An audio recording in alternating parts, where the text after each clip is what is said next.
Meus amados irmãos, a paz do Senhor, um bom dia a todos. Vamos nos colocar em pé, por gentileza. Bom estarmos na casa do nosso Deus, reunidos com a nossa família espiritual, para glorificar o nome do nosso Senhor Jesus Cristo. Gálatas, no capítulo de número 4, nós vamos ler o versículo de número 19. Aleluia.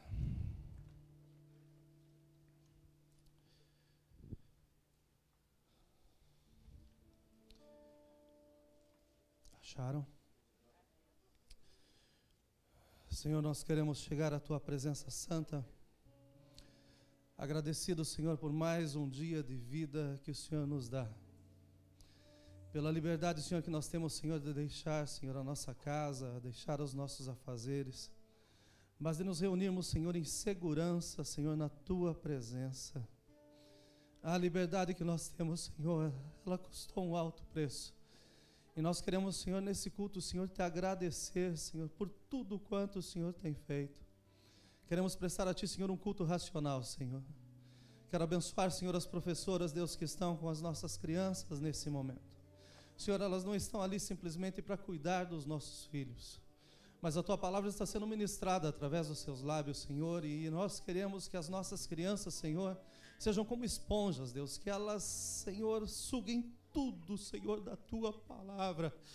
Senhor, que isso seja colocado nos seus corações, nas suas mentes, Deus, e que elas cresçam, Senhor, e cheguem ao ponto de dizer que elas também o aceitam, Senhor. Abençoa, Senhor, os nossos professores, as professoras.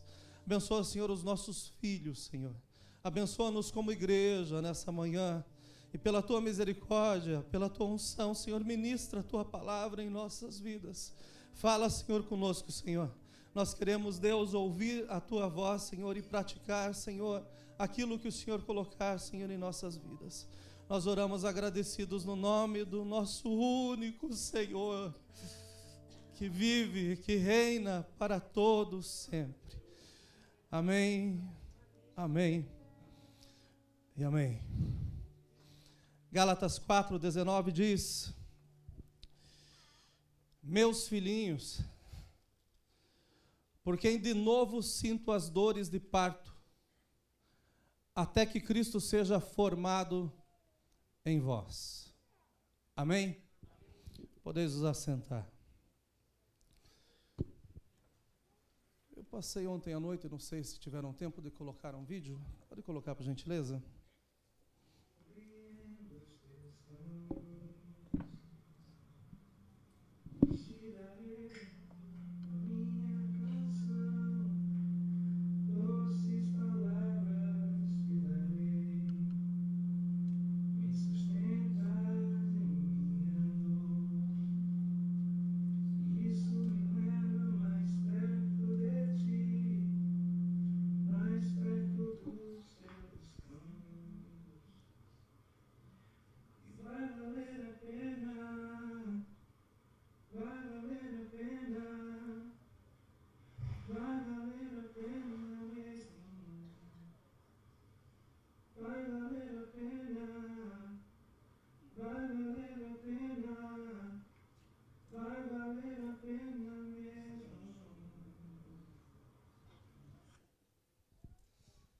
Esse é o pequeno Arthur, filho do Anderson e da Aline, que chegou no dia 14 agora, para a glória do Senhor Jesus Cristo. Eu estava meditando nessa palavra ontem à noite, pensando em dores de parto, quando exatamente chegou o vídeo do Anderson, com o Arthur nos seus braços. Eu parei de escrever aquela hora e resolvi andar um pouco de bicicleta. E Deus fala com a gente em todo momento, em qualquer lugar. E essa palavra nasceu nesse momento que eu tive sozinho com meu Deus, enquanto eu andava de bicicleta ontem à noite. Eu sei que Deus tem algo novo para nós aqui. Essa sexta-feira foi uma sexta-feira especial para o Anderson e para a Aline, porque eles foram agraciados por Deus ao receberem nos seus braços o Arthur. esperaram por 9 meses e agora eles estão contemplando a face do seu pequeno filho. E ontem o Anderson, quando me passou esse vídeo, ele falou: pastor, desde que a Aline ficou grávida, eu deitava na barriga dela e eu cantava para o meu filho. E hoje o meu filho estava um pouquinho agitado e eu peguei ele no braço e comecei a cantar para ele, e no mesmo momento ele se acalmou. E eu entendo que quando nós trazemos Deus para casa, na casa tem que ter paz. Eu entendo que hoje é dia de paz para as nossas casas, em nome de Jesus. Apesar que a liturgia do culto, e se os irmãos acompanharam os louvores em espírito, não somente com os lábios, nós começamos cantando falando sobre vitória, começamos falando sobre algo que seria conquistado. Mas eu creio que a maior vitória que um crente pode ter na sua vida não é a conquista terrena, mas é saber que o seu nome está escrito no livro da vida. É saber que tem sim em Deus uma vida eterna que já está preparada. Nós estamos tomando posse dia após dia. O Arthur é fruto de uma união estável que já dura por 6 anos. 3 anos e meio o Anderson e a Aline namoraram, ou melhor, 2 anos e meio namoraram, e agora eles estão completando 3 anos e meio de casados. E todos nós que já tivemos o privilégio de ser pais, nós podemos imaginar a alegria e o contentamento que essa família está presenciando nesses dias. Poder ter em suas mãos a promessa, ou mais do que isso, ver a imagem da pureza. E todos que foram pais e mães sabem que quando os filhos chegam nos braços, a gente não consegue ver defeito, a gente só vê a pureza, a gente vê a grandeza do nosso Deus, a gente vê o cuidado do nosso Senhor. Se tem um lugar onde a gente pode dizer que uma vida sem pecado existe, é no momento de parto. Quando nós pegamos os filhos nos braços, a gente vê que é imaculado, não tem nada de errado. Não aconteceu nada que veio tirar a pureza desse ser que está nos nossos braços. Eu creio que apesar das 37 horas de trabalho de parto que a Aline enfrentou, em meio a contrações intensas, em meio a muita dor, em meio a muita lágrima, em meio a tantas coisas que eles vivenciaram, quando eles pegaram o Arthur nos seus braços, tudo isso foi embora. A alegria os encheu de uma forma que valeu a pena esperar esse tempo, passar por esse momento. É verdade que eles pegaram nas suas mãos o pequeno Arthur e receberam nos seus braços a herança do Senhor. Uma criança imaculada, porque os seus olhos ainda não viram o mal, as suas mãos ainda não tocaram nada daquilo que a gente diz que é errado, seus pés nunca pisaram em lugares que são indevidos, da sua boca não saíram palavras tolas ou más, da sua mente ainda não pensou em nenhum mal, em nada imoral. Gente, é a pureza, é a grandeza do nosso Deus sendo formado. Foram 37 horas intensas, que se resumiram no corte de um cordão umbilical. E quando isso aconteceu, o Arthur, desligado da mãe, começa a ter a sua própria experiência com a vida, com o mundo. Agora o Arthur já está fisicamente formado, mas ele necessita da dedicação dos pais para dar a ele a essência. E todos nós passamos pelo mesmo processo e todos nós recebemos uma essência na vida, que foram dadas diretamente pelos nossos pais. A herança de Deus está em seus braços e agora os pais, os amigos, os familiares, a igreja, esperam que essa herança seja boa para a glória do Senhor Jesus Cristo. Agora não é o ventre mais que protege o Arthur, que é o que o alimenta e que lhe dá calor, mas são os braços dos pais, são os esforços dos seus pais. Nos seus primeiros anos, ele vai depender completamente deles. Suas mãos vão ser as mãos dos seus pais. Seus pés vão ser os pés dos seus pais. Sua mente vai ser a mente dos seus pais. Eles vão estar sendo guiados pelos seus pais o tempo todo. A sua alimentação para o seu coração e para a sua mente vai ser algo que os pais vão ter que prover diariamente numa porção enorme para que ele possa crescer em estatura, para que ele possa crescer e se desenvolver. Ele nasceu no dia 14, mas não somente nasceu o Arthur, no dia 14 nasceram os pais. Nasceu o Anderson e nasceu a Aline, que não tem experiência nenhuma em ser pais. assim como nós também não tivemos. E quando essa responsabilidade chega, as pernas literalmente tremem. E eu sei que os dois estão bastante preocupados com o futuro. Nasce os filhos, nasce o filho, nasce os pais, e com isso a esperança de que o filho ande nos seus passos, pois eles estão andando nos passos do Senhor Jesus Cristo. E não existem passos melhores para nós como homens ou como família andarmos, para darmos uma referência para os nossos filhos.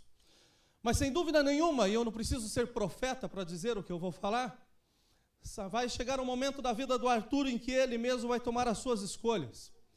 E essas escolhas nem sempre serão boas, e sem dúvida nenhuma ele vai ter que passar por correções, talvez ele tenha que levar alguns tapinhas, um tempo de castigo, devido às próprias escolhas que ele vai tomar. Vai chegar um momento que não vai ser os pais que vão tomar essas escolhas por ele, mas ele vai dizer o que ele quer. E por isso acontecer, ele vai ter que ser corrigido.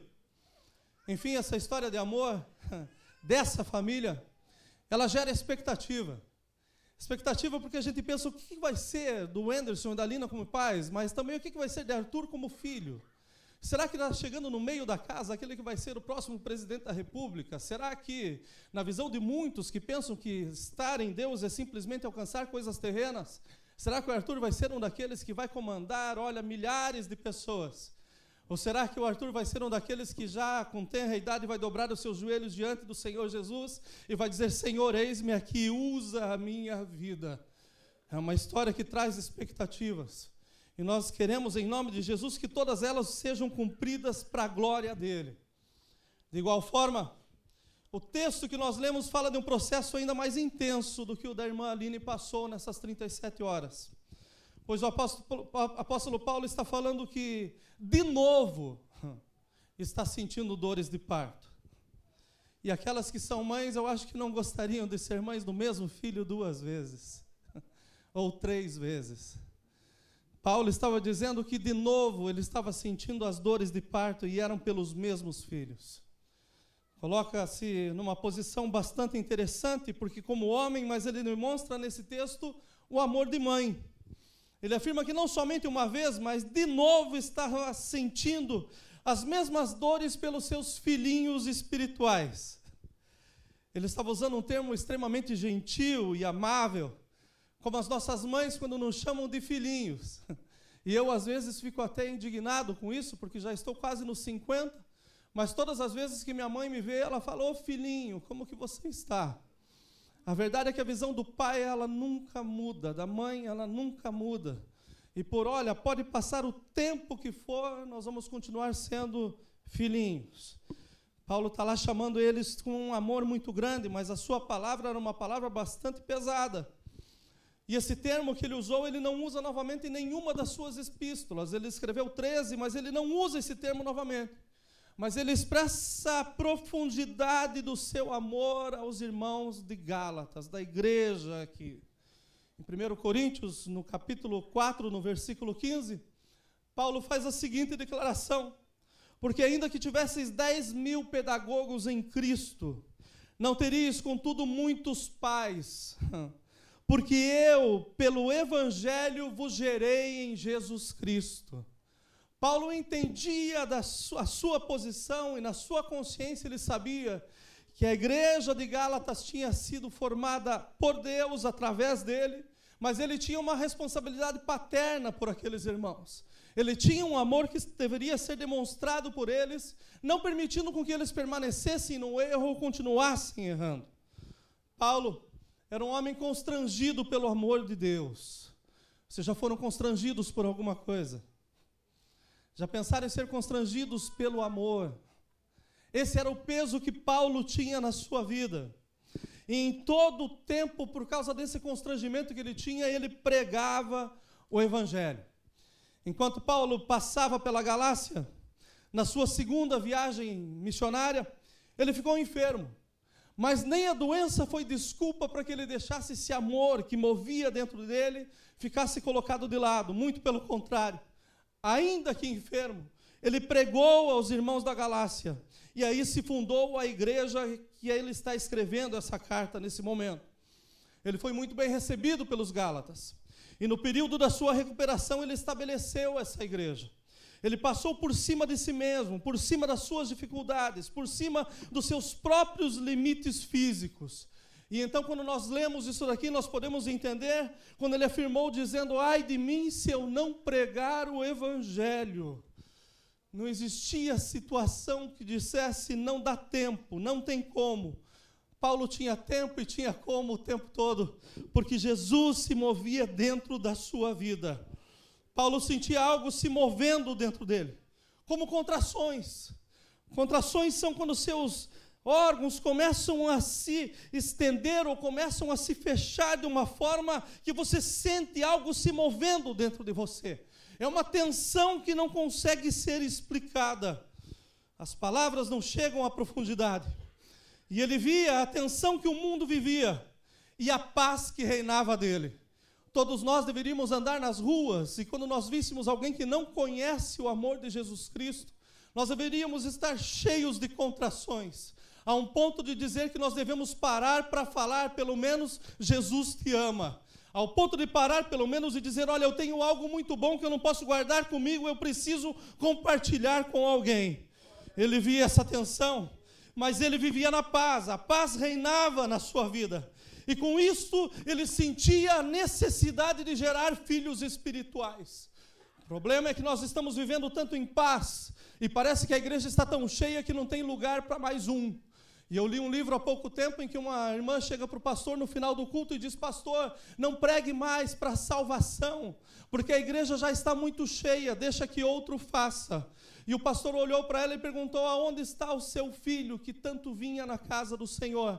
E ela falou assim: pastor, o meu filho está perdido. E ele disse: a irmã quer que eu pare? Sendo que Deus pode tocar na vida dele um dia que ele esteja aqui dentro e ele venha ocupar as mesmas cadeiras que nós estamos ocupando.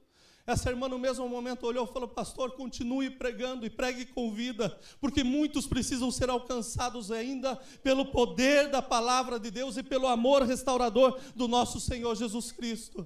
Nós estamos acomodados, meus irmãos, nós estamos muito parados, e a verdade que eu estou sentindo em Deus nesses dias, a minha alma está gritando nesses dias, porque é tempo de salvação nessa terra, é tempo em que o Senhor Jesus Cristo vai ser manifesto, e através da minha e da sua vida, é tempo que a palavra do Senhor seja pregada, independente da circunstância, independente do lugar, mas precisa ser dito que Jesus Cristo salva, cura, e Ele ainda leva para o céu. Aleluia, aleluia, aleluia. Aí está Ele em meio às suas constrações, pregando, independente das suas debilidades físicas. E com isso começa a ver o resultado da obra do doce Espírito Santo sendo realizada. Nós não salvamos ninguém, mas o Espírito Santo continua convencendo o pecador que ele precisa ter uma nova vida em Cristo Jesus. Mas como que ele vai convencer se nós não falarmos nada?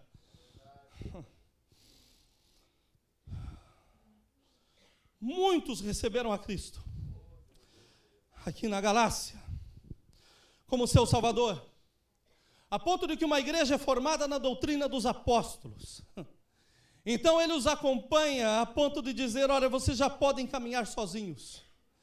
Eu preciso gerar mais. Essa sede inesgotável, esse mover inesgotável na vida de Paulo não parava, não se consumia. Enquanto ganhava um, já estava esperando o próximo.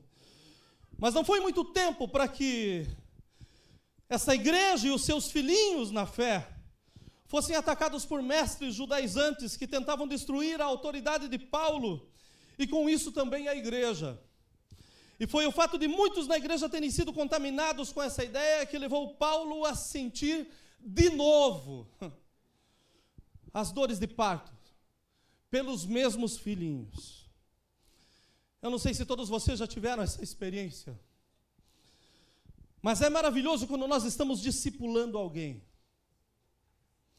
Parece que nós estamos sentados em frente a um espelho. E eu estou tendo esse privilégio nesses dias, meus irmãos, e eu estou vibrando com o meu Cristo. Como é bom ver alguém crescer em Deus. E ver que para Deus não existe limites. Aquele que senta na tua frente hoje, amanhã pode estar em pé na tua frente pregando a palavra do Senhor Jesus. Ah, como isso é bom! Quando nós começamos a ver Cristo sendo formado em outras vidas. Quando Ele começa a mudar não a forma de vestir, mas o valor do templo do Espírito Santo. Quando Ele começa a libertar do álcool, dos demais vícios e mostrar o que é ser cheio do Espírito Santo. Quando Ele muda o falar enquanto nos ensina como pensar. Crente não é robô, meus irmãos. Mas a palavra do Senhor, ela nos ensina como nós devemos agir em toda situação. Quando Ele troca a lamentação e o lamúrio pelo louvor e pela gratidão. Quando você começa a ver o Senhor sendo formado nas vidas e de repente já não tem mais reclamação, mas tem glória a Deus no meio da prova, no meio da luta, no meio da dificuldade, no meio de qualquer circunstância, eles sabem quem ele está crendo e sabe que a vitória é dele, independente da conta ser boa, do carro ser bom, de morar bem, não importa, o que importa é Jesus na sua vida. Ah, essa experiência, meus irmãos, é maravilhosa. Quando você senta para dar o pouco que você tem de Deus, mas você vê que Deus mesmo está ali e está enriquecendo os dois lados para a glória do nome dEle. Quando Ele regenera e não simplesmente adequa.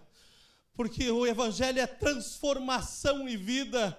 Não é simplesmente mudança de roupa, corte de cabelo, uso de saia, não. É regeneração, é vida, é transformação.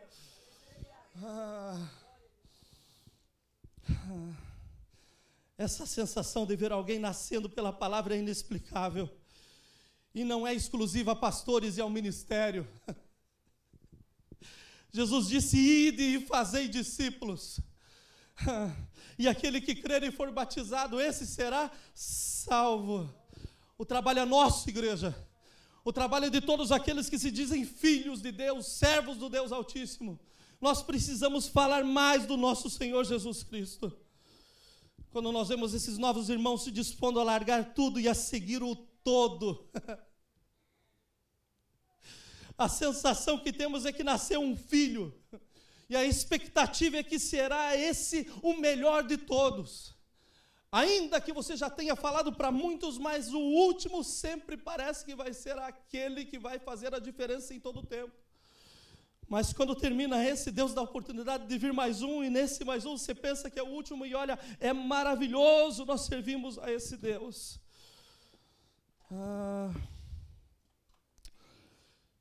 Porém, nós estamos no mundo, embora não pertençamos a ele. E é possível que com o passar do tempo nós possamos experimentar misturas em nossa caminhada na fé. E com isso nos afastamos inconscientemente dos braços do Pai Eterno. E era isso que estava acontecendo com os Gálatas. E aqui estava Paulo falando com aqueles que tinham nascido praticamente de dentro dele.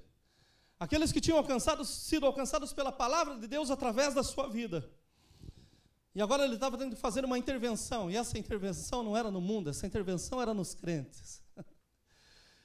E esses dias, meus irmãos, se tem um lugar que precisa ser corrigido, é a casa do Senhor. Somos nós. Quem precisa ser colocado num tratamento intensivo somos nós, porque nós estamos passando o tempo e estamos, afrouxando na fé, mas chegou o momento do Espírito Santo uma vez mais acender a chama, e mostrar que Ele não despreza nem o pavio que afumega, nem a cana trilhada, todos aqui foram chamados por um propósito diante do nosso Deus. Chegou a hora de Paulo pegar esses crentes, e colocá-los na unidade de terapia intensiva para poder resgatá-los. Vocês estão indo longe demais. Vocês me amaram tanto, e depois leiam o capítulo 4 inteiro. Vocês me amaram tanto, mas agora vocês me trazem dor. E não é uma dor de alegria como a das contrações maternas, mas sim uma dor que agoniza. Como alguém que está recebendo uma cirurgia sem anestesia, e a contração é do corpo todo. A contração é daquela que vai da ponta do pé ao último fio do cabelo. O corpo inteiro se enrijece, está tudo doído. Porque as coisas que estão acontecendo, elas não são boas, elas não provêm, elas não precisam acontecer. Então Paulo está falando, olha, vocês precisam ser regenerados. E daí ele usa o termo de novo. Eu sinto as dores de parto de novo. Eu sinto essas dores por vocês. Paulo não está direcionando a palavra aos Gálatas como desconhecidos da graça, mas como aqueles que chegam, aqueles que simplesmente chegam com pecados e nem têm a ciência dos mesmos. Mas ele está falando com os seus filhinhos amados, aqueles que conheceram a Jesus, aqueles que receberam do Senhor uma boa porção e a intenção da mudança das suas vidas, mas agora estavam precisando de correção, agora estavam precisando ser chamados no colo, e nesse momento não era para receber carinho, era para receber talvez um puxão de orelha, um tapinha no traseiro. Hebreus 13, o versículo 7 diz assim: lembrai-vos de vossos pastores, que vos falaram a palavra de Deus, a fé dos quais imitai, atentando para a sua maneira de viver. Os Gálatas e a igreja odierna têm muito em comum, são muito parecidas. Não obstante as bizarrices e os costumes que estão sendo pregados e afirmados em nome de Deus, que Deus nem sabe que foi Ele que fez. Tantas loucuras que se dizem que precisam ser feitas para que se alcance Deus, ou para que se alcance a salvação, ou para que se alcance santidade. Rituais e cerimônias sem nexo. E esses dias me passaram um vídeo de um homem que estava sendo lavado no óleo, literalmente lavado. Colocaram um plástico no púlpito, pegaram um latão de 20 litros e jogaram na cabeça desse homem. E eu fiquei pensando do outro lado, por que não esquentaram primeiro para fritar essa figura? Porque são coisas que estão acontecendo na igreja e no meio do povo, e as pessoas pensando, está certo, está certo. O Evangelho, meus irmãos, é poder de Deus para a salvação. O Evangelho, meus irmãos, é para a transformação das vidas. E nós não precisamos de cerimônias que são muito próximas ao grau da loucura. Coisas que não devem ser simples, nem mesmo comentadas. Mas nós somos muito parecidos com os Gálatas, porque nós também tratamos com gente, e olha, meus irmãos, nós tratamos com filhinhos. É impossível que alguém tenha o coração em Deus e que se entregue como pastor de ovelhas nesses dias, não sinta as mesmas dores que Paulo estava sentindo nesse momento.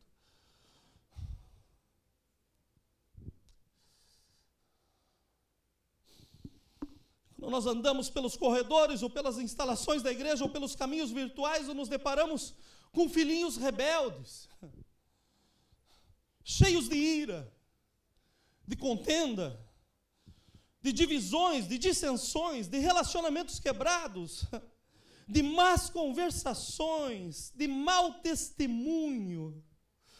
Como não sentir dor de parto de novo? Como não ver que precisam sim nascer de novo?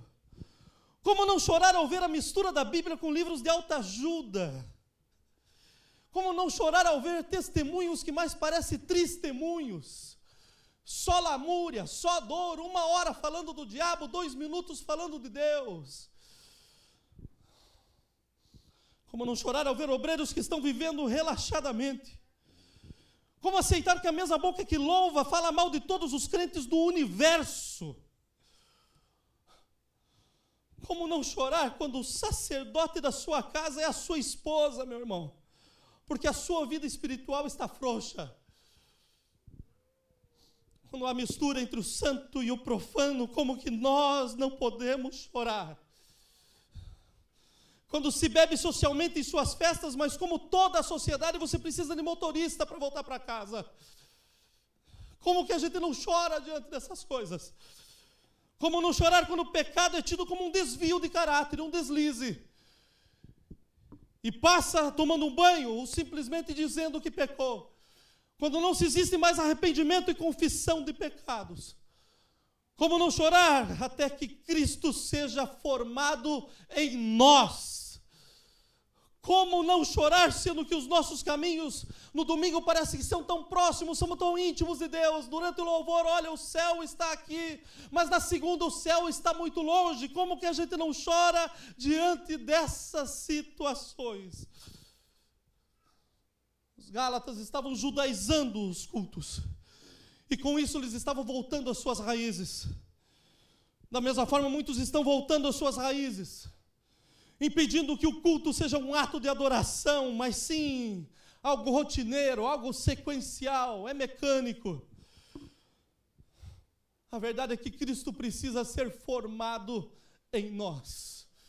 Nós precisamos ter um encontro definitivo com o nosso Senhor Jesus Cristo, porque não tem mais tempo para nós ficarmos brincando de crentes. O Senhor Jesus Cristo está voltando para buscar uma igreja pura, preparada, uma noiva que esteja completamente adornada para esse encontro. E a única forma é lançando para fora, para trás, aquilo que não deve e que não vai conseguir levar na sua mala. Todos nós sabemos o que é a dificuldade de se passar pela alfândega de um aeroporto. Suas malas são inspecionadas, vocês são inspecionados. E eu sou um daqueles que toda vez que entra no aeroporto sou levado para conversar na sala do lado. Não tem uma vez que não aconteça isso. Quando eu viajo com a Kátia, ela já vai na fila do lado porque ela sabe que vão me chamar para conversar. Todas as vezes, meus irmãos. Mas a verdade é que nós nunca vamos conseguir entrar no avião com alguma coisa que não vai ser útil na viagem. Paulo estava falando, eu estou sofrendo a dor de parto por vocês, porque vocês estão colocando bagagem demasiada que não precisa ser posta. E nós estamos nos enchendo de bagagem e dizendo que nós estamos indo para o céu, meus irmãos. Não chegou a hora de aliviar a bagagem, chegou a hora de tirar da mala de uma vez por todas. Lançar aos pés do Senhor Jesus Cristo e, olha, tomar a nossa cruz e segui-lo com força, sabendo que o céu está logo aqui, não é ali, é logo aqui. O Senhor Jesus está muito próximo de resgatar a sua igreja. Está muito perto, meus irmãos.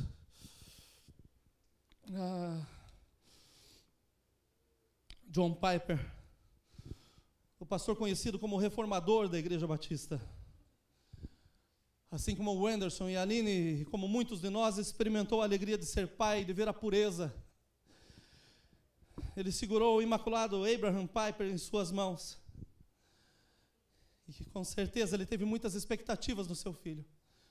Qual o pai que não pega um filho nas mãos e fica pensando, e olha, sai dali e viaja 30 anos para frente pensando, olha, vai ser isso, vai ser aquilo. E John Piper, ele fala que ele viu isso, ele viu o futuro do seu filho.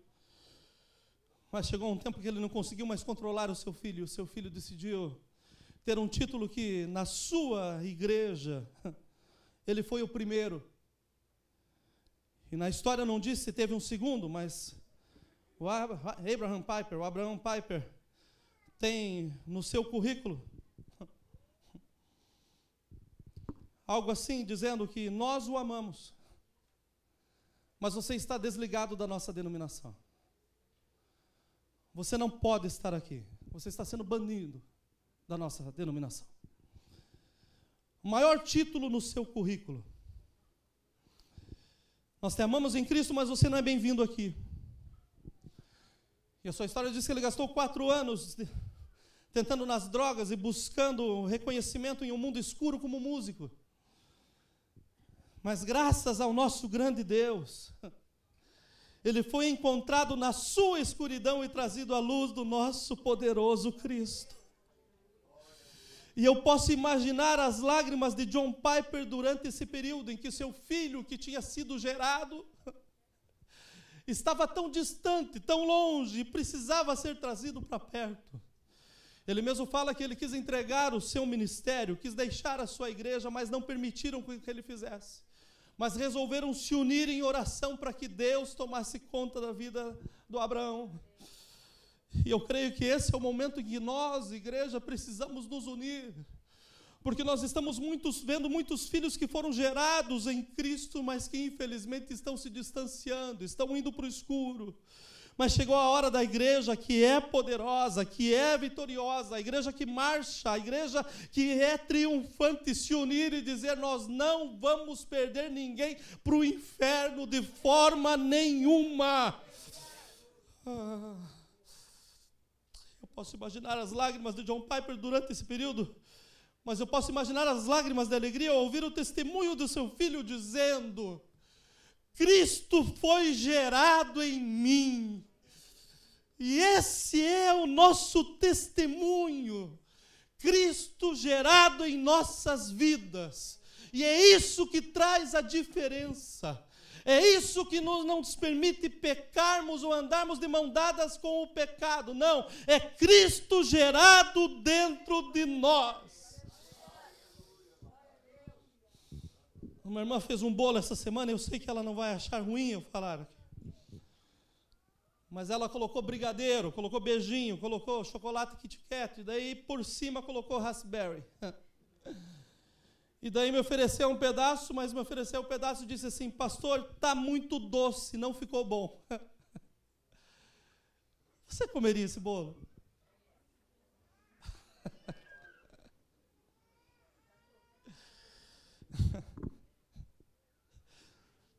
O problema está sendo esse.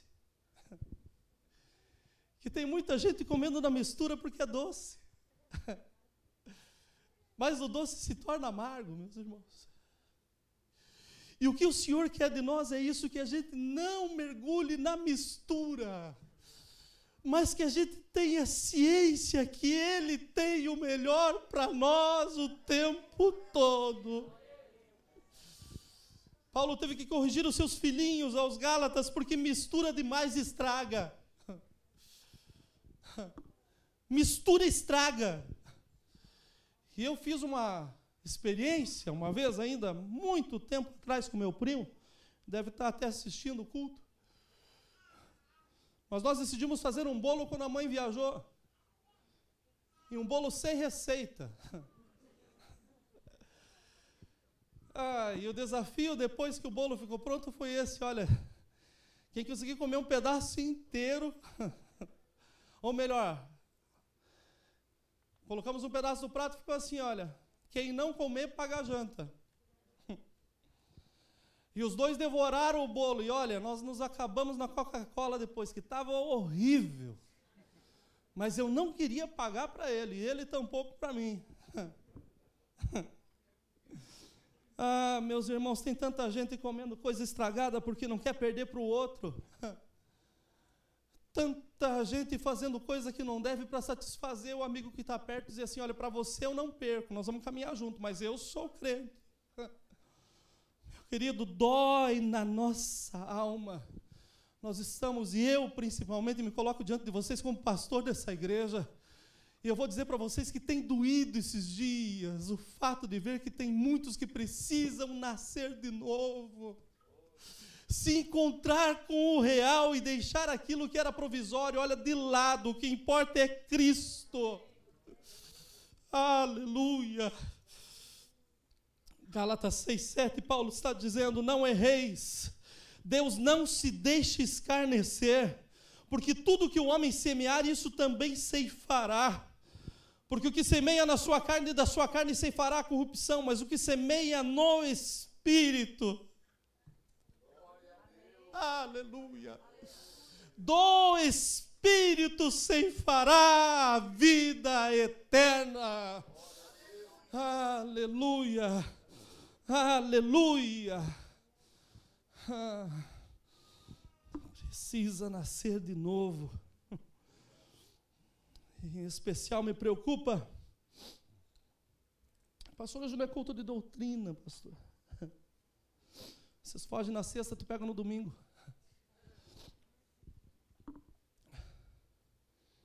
Principalmente os homens. Porque o sacerdote da casa é para ser vocês, mas olha, se tem homem que precisa bater palma em pé para as mulheres, somos nós. Pelo trabalho que elas estão fazendo em Deus. É maravilhoso o que as mulheres estão fazendo nessa casa. E eu fico imaginando como que é a sua casa. Mas ainda dá tempo de você corrigir em Deus a tua posição.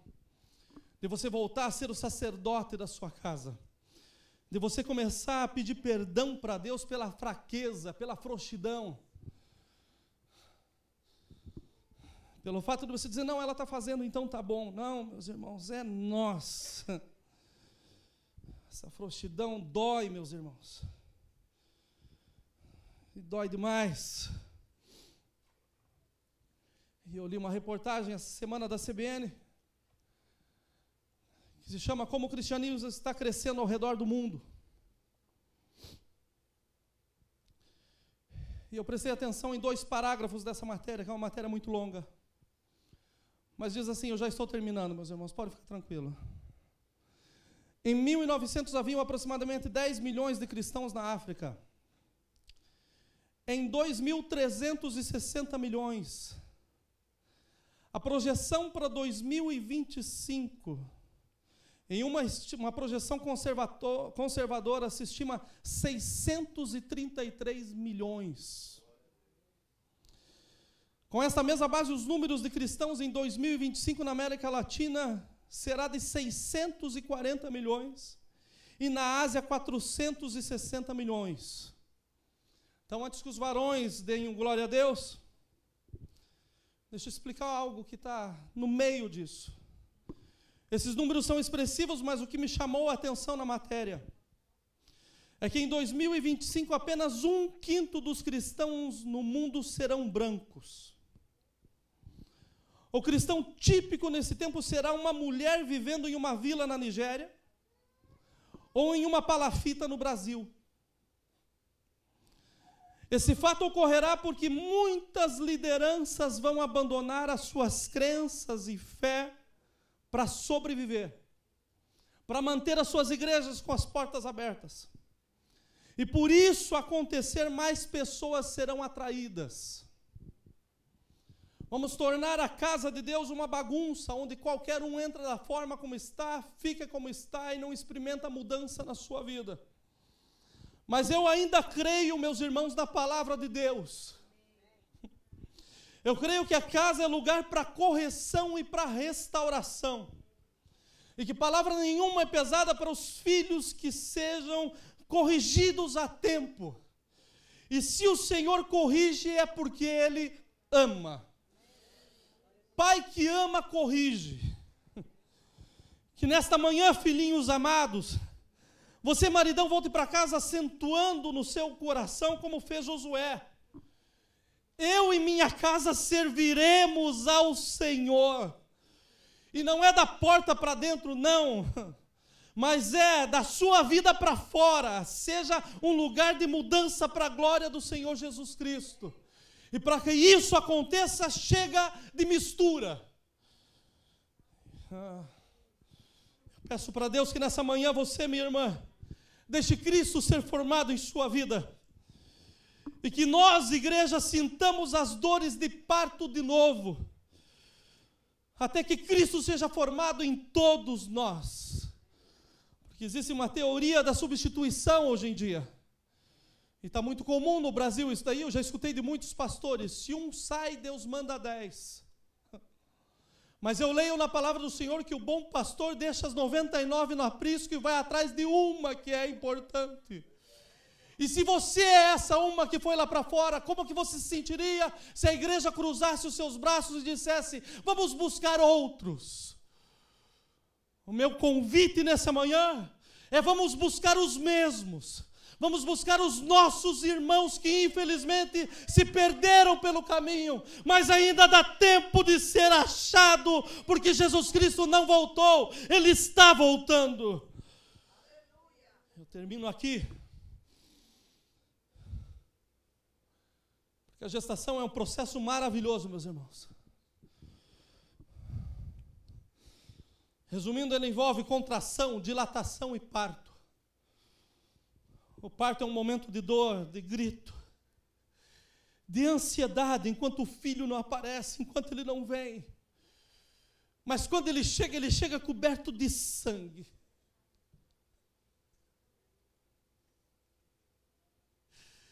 E os pais olham mesmo cobertinho de sangue, mesmo sujo, mas já vibram e louvam a Deus pela vida que está ali. Aleluia. O cordão umbilical tem que ser cortado e o sangue então é limpo. O nosso nascimento espiritual, Deus corta o cordão que nos unia com o pecado e nos faz livre e nos lava com o seu sangue. Aleluia. Aleluia.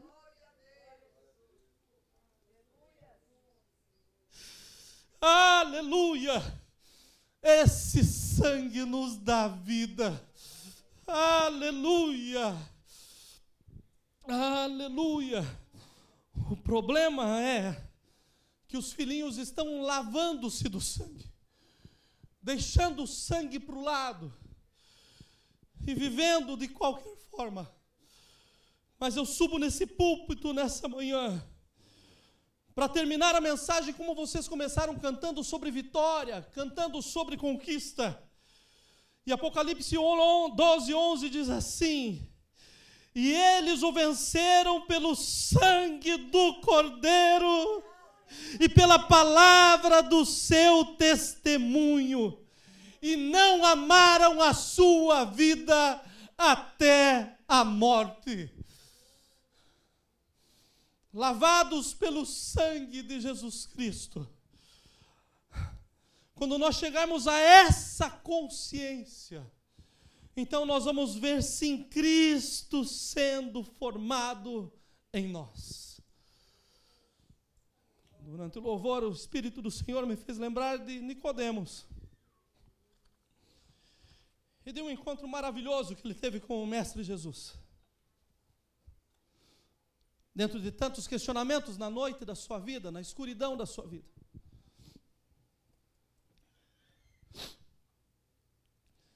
Mas diante da única resposta que ele precisava. E Jesus olha para ele e fala assim: você tem que nascer de novo. Como mestre, ele olha para o Senhor e fala assim: Senhor, eu vou ter que voltar para o ventre da minha mãe. É possível que o homem volte para o ventre da sua mãe para nascer de novo? E o Senhor Jesus fala: não. Aquele que...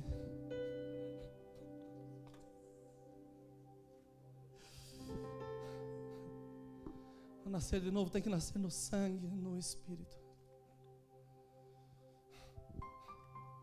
Aleluia. É o sangue que tem poder, meus irmãos, para fazer com que nós tenhamos vida novamente. Essa discussão continua por mais um tempo. Parece que se torna inacabada. Mas se você for para o capítulo 19 de João, está lá do lado Nicodemos dizendo: olha, sepulta ele no meu... Aliás, deixa eu ter o corpo. Está lá Nicodemos. Nicodemos conheceu quem era Jesus. Ele soube quem era Jesus. E aí está a dificuldade de muitos na igreja. Sabem quem é, mas não entregam a sua vida totalmente nas suas mãos. O negar-se a si mesmo é dizer que nós não temos mais controle, mas Ele está na direção. Cristo tem que ser formado em nós, meus irmãos. Senão nós vamos continuar nessa vida de erros, acertos, de pecados, olha, de tantas coisas que nos distanciam dele. Mas a Bíblia nos fala que o sangue de Jesus,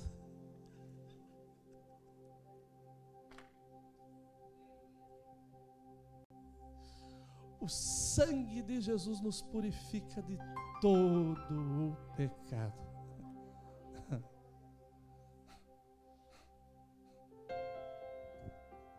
O sangue de Jesus. E hoje é dia de transformação nessa casa.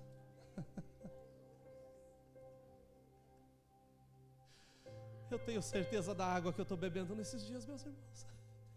E eu sei que o Senhor não lança a palavra dele ao regaço. Não. Ele está aqui. E Ele está aqui para te dar uma nova oportunidade. Para que as suas vestes sejam mudadas, para que o seu comportamento seja transformado definitivamente. Para que você pare de causar choro, mas para que você comece a trazer alegria. para que você comece a chegar na presença de Deus e Deus fale assim: eu quero ouvir o que Ele tem para falar comigo. Então o meu convite para você é simples. Você que precisa nascer de novo e que tem o desejo de que Cristo se forme na sua vida, eu quero pedir para que você tome a maior coragem da sua vida, dê um pulo do lugar que você está e venha até aqui à frente para orar juntamente comigo. Não se envergonhe. Quem tem que se envergonhar é o inferno, que tenta colocar tantas coisas na sua vida, mas maior é Deus. E essa manhã é manhã de vitória. Vamos nos colocar em pé. Eu vou orar dentro de 1 minuto.